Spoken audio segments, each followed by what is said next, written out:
All set? I'm going to make a statement about why we're out here on the sidewalk this morning. For those of you that don't know me, my name is Bill Marshall, and I'm a citizen of East Hampton. I've been coordinating logistics for our petition drive. The purpose of this petition is to overturn the vote by the town council to eliminate the position of chief of police. These are extraordinary times in our town. Our town charter allows 10% of the voters to call for a vote by all of the citizens when they feel that the matter is serious enough to warrant such full participation by the general public. This is democracy in action. It is consistent with our New England heritage of direct democracy through town meetings. In preparation for this, we secured several public locations to provide citizens with access to these petitions. One of these locations was the public sidewalk outside the local Stop and Shop supermarket behind us. I made the request of the store manager in writing over a week ago.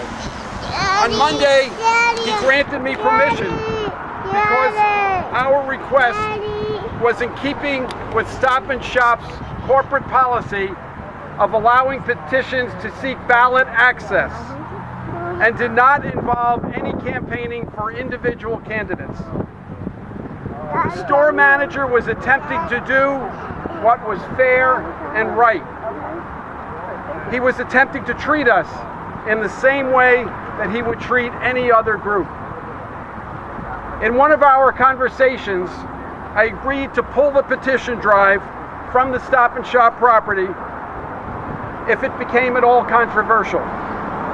Unfortunately, I received a call from the Stop and Shop store manager on Thursday night that he would have to cancel our permission because he had received numerous telephone calls that day complaining about the petition drive and threatening Stop and Shop with boycotts if he allowed us to continue. I completely understand the store manager's position, which is why we moved our location out here today. However, we will not be intimidated by such threats. We will continue to provide access to the hundreds and thousands of citizens who are seeking to make their voices heard via this petition. Very good.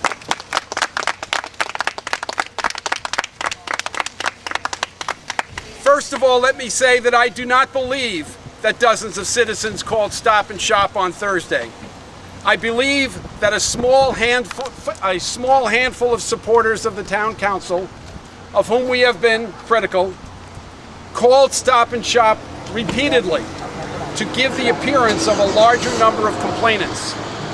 This could have been as few as 1 or 2 people. Second, this is not an isolated incident. One of our petitions, a resident of Chatham Acres Senior Housing Complex, was interrupted in her efforts to gather signatures from her neighbors in this small senior citizen community.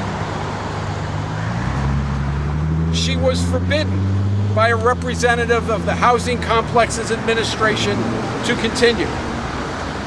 Not only was this representative acting on behalf of the administration of the complex, but she was the Democratic Registrar of Voters.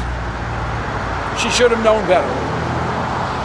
In another case, we have become aware of an opponent who attempted to sign one of our petitions with a false name and address simply in hopes of invalidating our petition.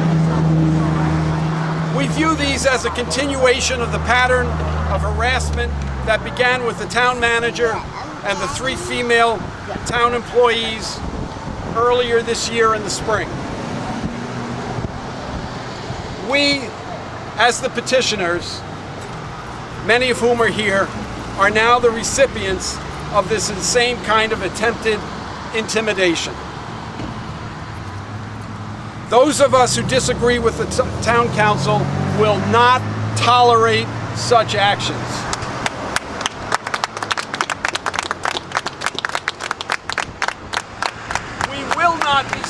from our course. We will continue to gather signatures. We will bring this to a vote of the public, and we will win.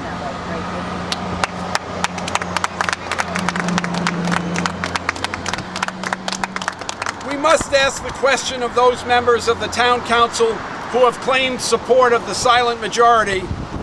What are you afraid of? Why are you working so hard to undermine our efforts to bring this to bring this to a public vote? We have grandmothers working here. Why are you afraid?